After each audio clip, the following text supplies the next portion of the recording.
बिस्मिल्लाहिर्रहमानिर्रहीम। कैसे हैं भैया आप लोग? रटना नहीं है, समझना है। SN text book board first year chemistry new book chapter number 3 का पार्ट 15 हम करने जा रहे हैं। का पार्ट 15 हाइब्रिडाइजेशन, ठीक है। और शेप्स ऑफ मॉलिक्यूल्स का पार्ट 4 हम करने जा रहे हैं। ओवरऑल शेप्स ऑफ मॉलिक्यूल्स का पार्ट 4 करने जा रहे हैं हम, और हाइब्रिडाइजेशन का पार्ट 1 करने जा रहे हैं। कॉपी पेंसिल ले लीजिए, लेक्चर को नोट करना है और मुस्कुराते रहना है। बुक भी खोल लीजिए, बुक है तो, नहीं तो पीडीएफ खोल लीजिए। हाइब्रिडाइजेशन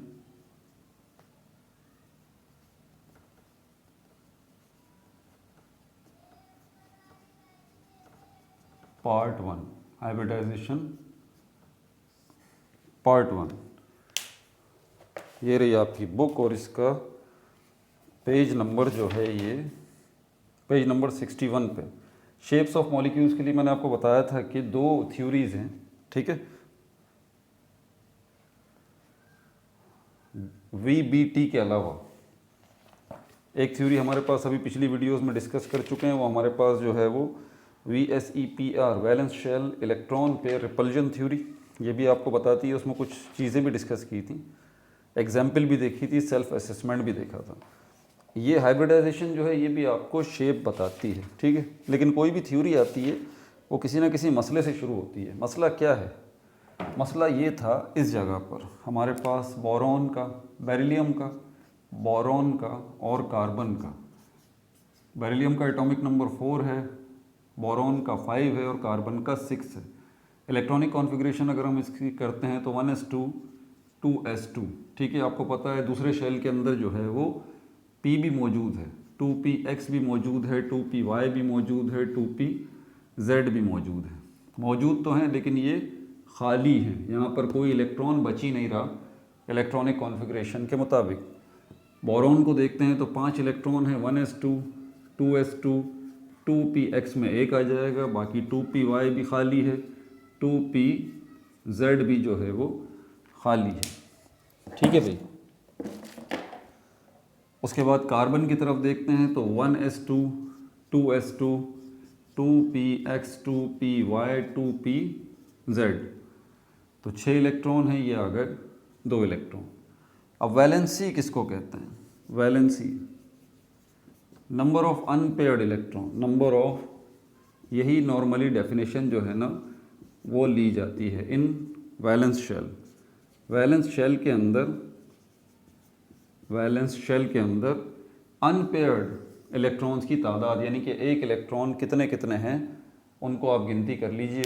तो यहाँ पर अगर हम देखते हैं इस पॉइंट ऑफ व्यू से, तो बेरिलियम के अंदर अनपेयर्ड इलेक्ट्रॉन कोई भी नहीं है, ये पेयर्ड है, ये पेयर्ड है।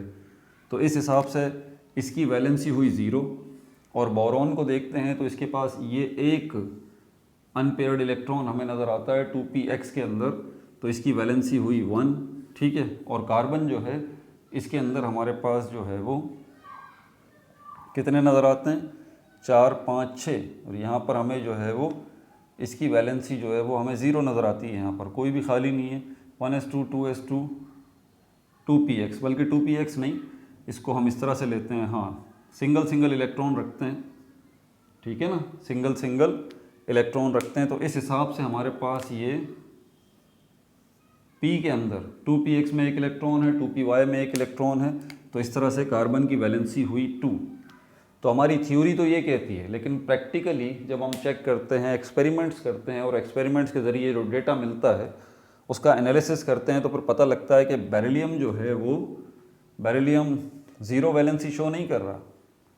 बेरिलियम की वैलेंसी जो है वो 2 नज़र आ रही है, हमें 2 नज़र आ रही है, ठीक है। और बोरॉन को देखें तो इसकी वैलेंसी 1 नहीं है, बल्कि इसकी वैलेंसी हमें 3 नज़र आ रही है। कहाँ नज़र आ रही है बोरॉन की वैलेंसी हमें? 3। जब हम एक्सपेरिमेंट्स कर रहे हैं, तजुर्बात कर रहे हैं, तो वहाँ पर हमें वैलेंसी 3 नज़र आ रही है। और थ्योरेटिकल अगर हम देखते हैं तो वैलेंसी इसकी 1 है, एक अनपेयर्ड इलेक्ट्रॉन। जबकि प्रैक्टिकल एक्सपेरिमेंट्स जो हैं वो, उनका डेटा हमें बता रहा है कि बोरॉन जो है इसके पास 3 अनपेयर्ड इलेक्ट्रॉन है, ठीक है। और बेरिलियम के पास जो है वो 2 अनपेयर्ड इलेक्ट्रॉन है। हमारा एक्सपेरिमेंटल डेटा हमें बताता है। इसी तरह कार्बन को अगर देखें तो यहाँ पर हमें इसकी वैलेंसी 2 नज़र आती है, 2 अनपेयर्ड इलेक्ट्रॉन है यहाँ पर, ठीक है, थ्योरेटिकल। लेकिन प्रैक्टिकल या एक्सपेरिमेंटल डेटा जो हमें मिल रहा है वहाँ से हमें पता चल रहा है कि कार्बन की वैलेंसी 4 है, यानी कि डाईवैलेंट है बेरिलियम, ट्राईवैलेंट है बोरॉन और टेट्रावैलेंट है कार्बन। अब क्या किया जाए? देखिए मैंने बताया ना, कोई भी नई चीज़ आती है ना उसके पीछे कोई मसला होता है, तो ये मसला था, इसका हल अब क्या किया जाए, ठीक है। लिनस पॉलिंग ने इसका मसला हल किया था, लिनस पॉलिंग ने इसका मसला हल किया था। उसने बोला कि 2 स्टेट्स होती हैं एटम्स की, एक होती है ग्राउंड स्टेट, नॉर्मल स्टेट इसको हम कहते हैं, ठीक है, एक होती है ग्राउंड स्टेट, ये नॉर्मल स्टेट है इसकी, ग्राउंड स्टेट, नॉर्मल हालत में कोई एक इलेक्ट्रॉन जो है वो, एक एटम जो है वो मौजूद है। दूसरी हमारे पास स्टेट होती है एक्साइटेड स्टेट, ग्राउंड स्टेट जो होती है किसी भी एटम की या कंपाउंड की, वो उसकी नॉर्मल स्टेट होती है, नॉर्मल हालत होती है, नेचुरल हालत होती है, कुदरती हालत होती है, इंसान ने कोई छेड़छाड़ उसके साथ नहीं की होती, ठीक है। एक्साइटेड स्टेट जो है वो एटम की या कंपाउंड्स की वो स्टेट होती है जिसमें इंसान कोई उसके साथ छेड़छाड़ कर रहा है, ठीक है, या इंसान कर रहा है या कहीं से भी कुछ ना कुछ उसके साथ छेड़छाड़ हो रही है, तो वो अपनी हालत में कोई तब्दीली लेके आ रहा है। समझ में आ गई बात आपको? मिसाल के तौर पर एक छोटी सी मिसाल आपको बताऊँ यहाँ पर हमारे पास कि कार्बन जो है वो हमारे पास, डायमंड जो है, डायमंड ज़मीन से निकलता है, तो डायमंड जब ज़मीन से निकलता है तो डायमंड पहले क्या था? कोयला था भाई। कोयला ही अपनी शक्ल बदलता है और फाइनली जो है वो कोयले से डायमंड बन जाता है। तो ये कार्बन एक्चुअली क्या है? कोयला। ग्राउंड स्टेट कार्बन की जो है वो कोयला है, सिर्फ समझाने के लिए आपको बता रहा हूँ। और ये जो डायमंड है कार्बन की, ठीक है, दोबारा बता रहा हूँ, ये सिर्फ एक मिसाल देके आपको समझाने की कोशिश कर रहा हूँ कि नेचुरली कार्बन जो है वो ऐसा नज़र आना चाहता है कोल की शक्ल में, लेकिन ज़मीन के अंदर जब ये कोयला पड़ा हुआ होता है वहाँ पर इतना ज़्यादा टेम्परेचर होता है और इतना ज़्यादा प्रेशर होता है, तो ये टेम्परेचर और प्रेशर मजबूर कर देता है कि वो अपनी नॉर्मल स्टेट से कार्बन निकलता है, अपनी ग्राउंड स्टेट से कार्बन निकलता है और डायमंड की शक्ल इख्तियार कर लेता है। बात समझ में आ रही है आपको? तो वजह कोई भी हो, या तो इंसान छेड़छाड़ कर रहा है या नेचुरली उसके साथ कहीं ना कहीं नॉर्मल टेम्परेचर या प्रेशर, कुछ हालात ऐसे हो जाते हैं कि वो अपनी ग्राउंड स्टेट या नॉर्मल स्टेट जो है वो बरकरार नहीं रख पाता, तो उसको हम कहते हैं एक्साइटेड स्टेट। समझ में आ रही है बात? एटम्स का भी यही सिस्टम है। बेरिलियम जो है जब हम इसको केमिकली रिएक्शन करो, इसकी नॉर्मल स्टेट जो है ना ग्राउंड स्टेट बेरिलियम की, तो वो तो हमें ये बताती है 1s2 और 2s2 और 2px 2p y 2p z 0 0 0, किसकी? बेरिलियम की। लेकिन जब हम बेरिलियम को केमिकल रिएक्शन करवाते हैं, देखिए मैंने वर्ड क्या इस्तेमाल किया है, बेरिलियम को केमिकल रिएक्शन करवाते हैं। कैसे करवाएंगे हम? उसके कई तरीके हैं। नॉर्मली हीट देके जो है वो गर्म करके ही चीज़ों को आपस में रिएक्ट करवाया जाता है। तो बेरिलियम को अगर हम केमिकल रिएक्शन दिलवाते हैं, मिसाल के तौर पर बेरिलियम को क्लोरीन के साथ जो है वो रिएक्ट करवाना चाहते हैं, तो बेरिलियम और क्लोरीन का टेम्परेचर हम चेंज करेंगे, या तो ठंडा करेंगे या गर्म करेंगे। बहरहाल तो डेफिनेटली बेरिलियम और क्लोरीन जो हैं दोनों अपनी नॉर्मल या ग्राउंड स्टेट से निकलेंगे और उसके बाद इनकी एक एक्साइटेड स्टेट आएगी, जब ये इस काबिल हो जाएंगे कि अब ये आपस में रिएक्ट करें। बात समझ आ रही है आपको? तो कब आई इनकी एक्साइटेड स्टेट बेरिलियम की और क्लोरीन की? हमने कंपेल किया, हमने उनको, या तो हमने इनके टेम्परेचर के साथ छेड़छाड़ की, प्रेशर के साथ छेड़छाड़ की। तो किस लिए? ताकि बेरिलियम और क्लोरीन आपस में रिएक्ट करें और बेरिलियम क्लोराइड बने। इंसान की इंटरेक्शन आ गई ना। अब जो है ये दोनों बेरिलियम और क्लोरीन के एटम क्या करेंगे? ये अपनी ग्राउंड स्टेट से निकल के एक्साइटेड स्टेट में आएंगे, और जैसे ही बेरिलियम एक्साइटेड स्टेट में आएगा उस वक्त क्या होगा, उस वक्त ये होगा कि इसके ये जो 2s के अंदर 2 इलेक्ट्रॉन है ना, इनमें से एक इलेक्ट्रॉन निकलेगा और इसके पास आ जाएगा 2px के पास। समझ आ गई बात। तो ग्राउंड स्टेट के अंदर तो ये हालत है इसकी, लेकिन एक्साइटेड स्टेट के अंदर ये वाली हालत है जो मैं अब बेरिलियम की लिखने जा रहा हूँ। 1s2 2s1 2px1, बाकी 2py है इसमें कुछ नहीं है, 2pz इसमें कुछ नहीं है। बात समझ में आ रही है बात। अब आप देखें यहाँ पर एक्साइटेड स्टेट में आ गया, ठीक है। अभी बेरिलियम कार्बन से मिला नहीं है, अब मिलेगा, ठीक है, अब मिलेगा। पहले नॉर्मल या ग्राउंड स्टेट में था, फिर एक्साइटेड स्टेट में आया, वैलेंसी चेंज हुई। अब यहाँ पर एक अनपेयर्ड इलेक्ट्रॉन आपको नज़र आ रहा है 2s में, और एक अनपेयर्ड इलेक्ट्रॉन आपको 2px में नज़र आ रहा है। अब इसकी वैलेंसी कितनी हो गई, 2। एक्साइटेड स्टेट में आके इसकी वैलेंसी बेरिलियम की 2 हो गई। अब ये इस काबिल हो गया है कि क्लोरीन के 2 एटम्स के साथ रिएक्ट करे, ठीक है, उसके साथ बॉन्ड बनाए और बेरिलियम क्लोराइड बन जाए। समझ में आ गई बात आपको। इसी तरह बिल्कुल अगर बोरोन को देखें तो बोरोन के पास 5 इलेक्ट्रॉन है, 1s2 2s2 2px 2py 2pz, 2px में एक इलेक्ट्रॉन इसका आ जाएगा, बाकी ये खाली ये खाली। यहाँ पर भी ये होगा कि यहाँ से 2s का जो 2 इलेक्ट्रॉन है, ये एक इलेक्ट्रॉन यहाँ से निकल के कहाँ आ जाएगा, 2py के पास आ जाएगा। कब, जब बोरोन को हम एक्साइटेड स्टेट में लेके आएंगे तो इसकी हालत ऐसी हो जाएगी 1s2 2s1 2px1 2py1 और 2pz0। अब आप गिनती कर लें कितने अनपेयर्ड इलेक्ट्रॉन हैं, 1 2 3 3 अनपेयर्ड इलेक्ट्रॉन हैं। तो इसका मतलब वैलेंसी अब एक्साइटेड स्टेट में आके जो है बोरोन की कितनी हो गई, 3 हो गई, ठीक है। उसके इसी तरह कार्बन को अगर हम देखें तो इसकी वैलेंसी 1s2 2s2 2px1 और 2py1 और 2pz0। समझ में आ गई बात। तो ये 6 इलेक्ट्रॉन इस तरह से कार्बन के हो गए। लेकिन कार्बन एक्साइटेड स्टेट में जब आएगा तो इस 2s का जो एक इलेक्ट्रॉन है वो आगे जाएगा किसके पास, 2pz के पास। तो न्यू इसकी इलेक्ट्रॉनिक कॉन्फ़िगरेशन बनेगी 1s2 2s1 2px1 2py1 2pz1। इस तरह से इसकी वैलेंसी कितनी हो जाएगी, एक्साइटेड स्टेट में आके 4 टेट्रा वैलेंट हो जाएगा। समझ में आ गई बात।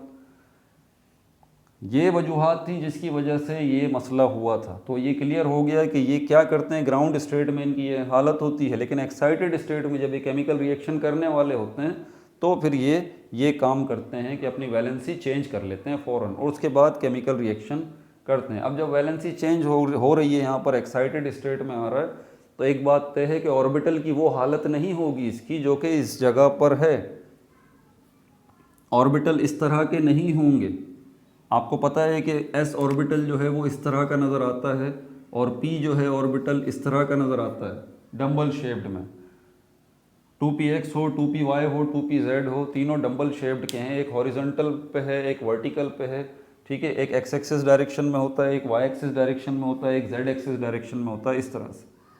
तो इस तरह से होते हैं। तो ये बात तय है कि एक्साइटेड स्टेट में आके अगर ये अपनी वैलेंसी चेंज कर रहे हैं तो ऑर्बिटल्स जो हैं वो इस तरह के नहीं होंगे, कुछ ना कुछ इसमें गड़बड़ होगी। क्योंकि हमने देखा कि s वाले जो है वो आगे जा रहे हैं p की तरफ, s वाले जो हैं वो आगे जा रहे हैं p की तरफ।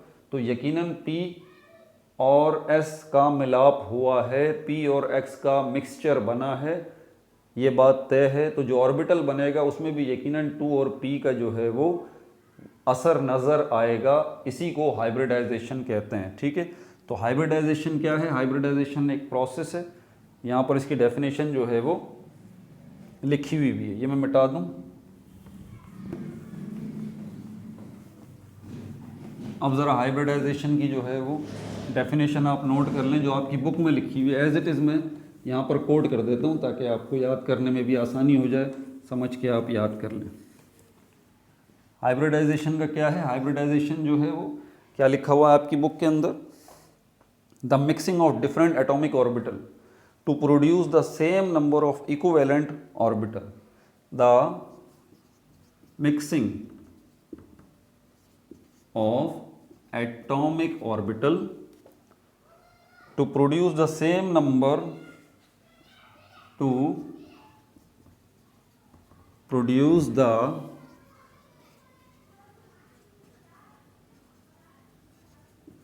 same number of equivalent orbital of equivalent orbital of equivalent orbital having same shape, having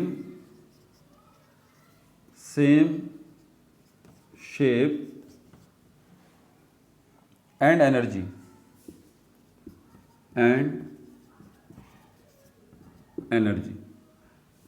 अब यहाँ बात दो चीज़ें गौर करने वाली। पहली बात क्या है? हाइब्रिडाइजेशन क्या है? प्रोसेस है मिक्सिंग का। कौन सी चीज़ें मिक्स हो रही हैं? एटॉमिक ऑर्बिटल्स जो हैं मिक्स हो रहे हैं। कौन कौन से? एस है, PXA, PY है, PZ है, ये हमें मिक्स होते हुए नज़र आ रहे हैं। और इससे हो क्या रहा है? टू प्रोड्यूस, बन रहे हैं same number of equivalent orbital. जितनी तादाद इनकी थी, इन चारों की, अगर तो चारों मिल रहे हैं तो चार ही मिक्स ऑर्बिटल बनेंगे। ठीक है, चार ये एटॉमिक ऑर्बिटल मिले हैं तो चार ही मिक्स्ड ऑर्बिटल या हाइब्रिड ऑर्बिटल जो है वो बनेंगे। इसीलिए कह रहा सेम नंबर, सेम मतलब तादाद, of equivalent orbital having same shape, और शेप भी सेम होगी। जैसी इनकी शेप है SP की, ऐसी ही इनके मिक्स होने के बाद जो चार ऑर्बिटल बनेंगे हाइब्रिड ऑर्बिटल, उनकी शेप भी इन जैसी ही होगी। ठीक है, ये एक एक पॉइंट बड़ा अहम है, MCQs में आते हैं। ठीक है, और सेम एनर्जी भी उसने बोला है सेम होगी। जो इनकी होगी S, PX, PY, PZ की, वही एनर्जी जो है वो इनके चारों के मिलने के बाद जो चार हाइब्रिड ऑर्बिटल बनेंगे उनकी भी वही एनर्जी होगी। ठीक है भाई, ये बात ज़रा जहन नशीन कर लीजिए। इसको हम हाइब्रिडाइजेशन का प्रोसेस कहते हैं। हमारे पास टाइप्स कौन कौन सी हैं? हमारे पास टाइप्स जो हैं वो तीन हैं। ठीक है, sp3 हाइब्रिडाइजेशन, sp2 हाइब्रिडाइजेशन और sp हाइब्रिडाइजेशन। sp3 हाइब्रिडाइजेशन वो है जिसके अंदर चार ऑर्बिटल जो हैं वो 4 ऑर्बिटल मिक्स होंगे, 4 ऑर्बिटल जो है वो मिक्स होंगे और उससे चार जो है वो हाइब्रिड ऑर्बिटल बनेंगे। चार हाइब्रिड ऑर्बिटल जो है वो बनेंगे। उन चार हाइब्रिड ऑर्बिटल के नेम क्या होंगे? उनके नेम यही होंगे, sp3, sp3, sp3 और sp3। आपने देखा कि एटॉमिक ऑर्बिटल जो थे वो, एटॉमिक ऑर्बिटल जो चार थे वो कौन से थे? s plus px plus py plus pz, और इनके मिलने से जो चार हाइब्रिड ऑर्बिटल बने वो उनके नाम क्या हैं? sp3, sp3, sp3, sp3। बात समझ में आ गई आपको? अब हम देखते हैं यहाँ पर, एक तो ये टाइप है हाइब्रिडाइजेशन की। दूसरी जो हमारे पास टाइप बनती है वो ये बनती है sp2 हाइब्रिडाइजेशन। इसका मतलब ये है कि 3 ऑर्बिटल मिक्स हो रहे हैं। ठीक है, 3 ऑर्बिटल मिक्स हो रहे हैं और इनसे 3 हाइब्रिड ऑर्बिटल बन रहे हैं। हाइब्रिड ऑर्बिटल जो है वो बन रहे हैं और वो 3 हाइब्रिड ऑर्बिटल जो है उनके नाम क्या होंगे? sp2, sp2, sp2। तीनों हाइब्रिड ऑर्बिटल के नाम sp2, sp2, sp2 होंगे। और कौन कौन से हैं वो जो एटॉमिक ऑर्बिटल 3 मिक्सअप होंगे? s plus px plus py। ठीक है भाई, जो pz है ये मिक्सिंग में हिस्सा नहीं लेगा। pz जो है वो मिक्सिंग में, हाइब्रिडाइजेशन में हिस्सा नहीं लेगा। ये sp2 हाइब्रिडाइजेशन कहलाती है। sp हाइब्रिडाइजेशन की तरफ चलते हैं। इसमें 2 ऑर्बिटल होंगे, 2 ऑर्बिटल मिक्स होंगे। ठीक है, तो दो हाइब्रिड ऑर्बिटल बनेंगे, हाइब्रिड ऑर्बिटल बनेंगे। कौन कौन से बनेंगे, उनका नाम क्या होगा, sp एंड sp। और कौन कौन से ऑर्बिटल मिक्स होंगे, s प्लस px, बस। बाकी इसके अंदर py एंड pz, ये दो जो होंगे ये हाइब्रिडाइजेशन में हिस्सा नहीं लेंगे, ठीक है भाई। और जब ये प्रोसेस हो जाएगा तब जाके जो है वो क्या होगा, केमिकल रिएक्शन होगा, केमिकल बॉन्ड बनेगा, मॉलिक्यूल्स बनेंगे, कंपाउंड्स बनेंगे। इसमें हमारे पास एग्जांपल्स जो हैं वो किस किस की हैं, परसेंटेज भी यहाँ पर दी गई है। sp3, अब क्योंकि ये जो हाइब्रिड ऑर्बिटल है sp3 sp3 sp3, ये एक हाइब्रिड ऑर्बिटल जो है वो मिक्सचर है s और p का, तो परसेंटेज इसके अंदर s की कितनी होगी और p की कितनी होगी, ठीक है। तो वो भी मैं आपको बता देता हूँ। परसेंटेज यहाँ लिखा हुआ है, परसेंटेज sp3 के अंदर जो s की परसेंटेज होगी वो 25% होगा और p जो है वो 75% होगा, ठीक है भाई। p जो है वो 75% होगा। दूसरी हमारे पास जो है वो sp2 के अंदर s जो है इसकी परसेंटेज जो है वो कितनी होगी, यहाँ पर 33.33%, और जो p होगा उसकी परसेंटेज कितनी होगी, उसकी परसेंटेज होगी 66.66%, ठीक है भाई। और तीसरा हमारे पास जो sp होगा, sp के अंदर जो s है उसकी परसेंटेज और p की परसेंटेज, अब समझ जाइए 50-50% का यहाँ पर चक्कर होगा। समझ में आ गई बात। तो ये पार्ट 1 हो गया है हाइब्रिडाइजेशन का, ठीक है। पार्ट 2 के अंदर हम जो है वो एग्जाम्पल्स देखेंगे sp3 हाइब्रिडाइजेशन की। इसमें मीथेन मॉलिक्यूल है, अमोनिया है और वाटर मॉलिक्यूल है, ठीक है। अपना बहुत ज़्यादा ख्याल रखिएगा। No like, no subscribe, only share.